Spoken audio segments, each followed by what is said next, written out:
It's time for Hey, I'm Talking Here with Frankie Corrado. Here's the former NHL defenseman Frankie Corrado. He joins us for Hey, I'm Talking Here, and we're talking about Patrik Laine because, Frankie, you do a lot of Montreal Canadiens games with our buddy Brian Mudryk. You see the Habs a lot. We know Patrik Laine, it has been a lot of adversity for him the last few years on and off the ice. He's back with the Habs. He seems so happy. He's incredible in the post-game scrubs. The media love him. Do you feel like Montreal might be the place, Frankie, where Laine returns to his megastar status?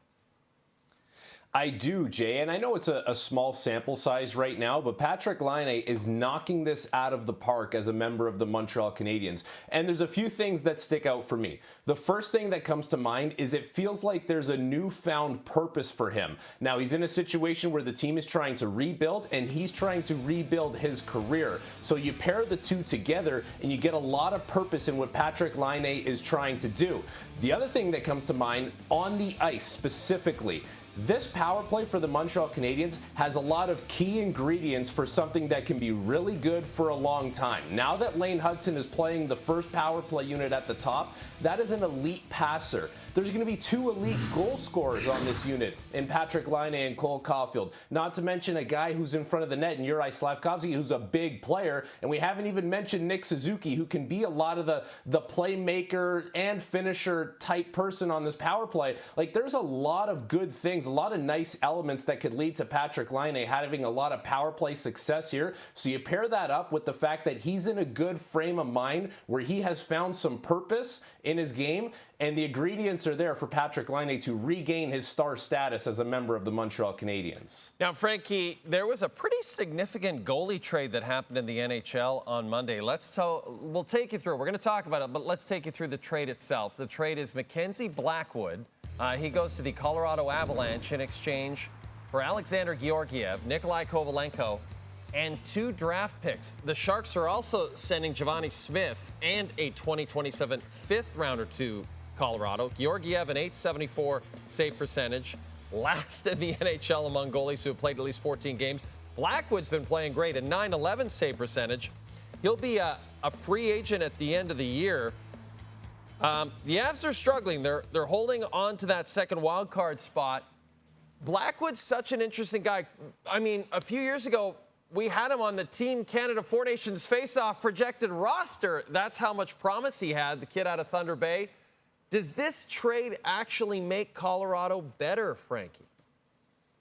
It absolutely does, Jay. Now, normally, in a situation like this, I would say, why make a lateral move? If you're going to make a move, go for the big move that puts you over the top. But with how bad Colorado's goaltending has been, any move is better than what they had going on. So you can't even call this a lateral move. This is a significant upgrade for the Colorado Avalanche, and that's not saying much because of what Georgiev was. But Mackenzie Blackwood has been really good for San Jose this season, so you feel like his game is in the right place. Now, the big move for me would have been if you went out and you tried to get John Gibson. That would have been the move that says, okay, now we're talking Stanley Cup. You're talking playoffs. You're still talking a better goaltender than what you have, but it's not the move that puts you over the top, but it's certainly not a lateral move. This is an improvement for the Colorado Avalanche. Now, this is really something. Ottawa Senators owner Michael Andlauer, he did not hold back talking to our hockey insider Pierre LeBrun at the Board of Governors meeting on Monday, Frankie.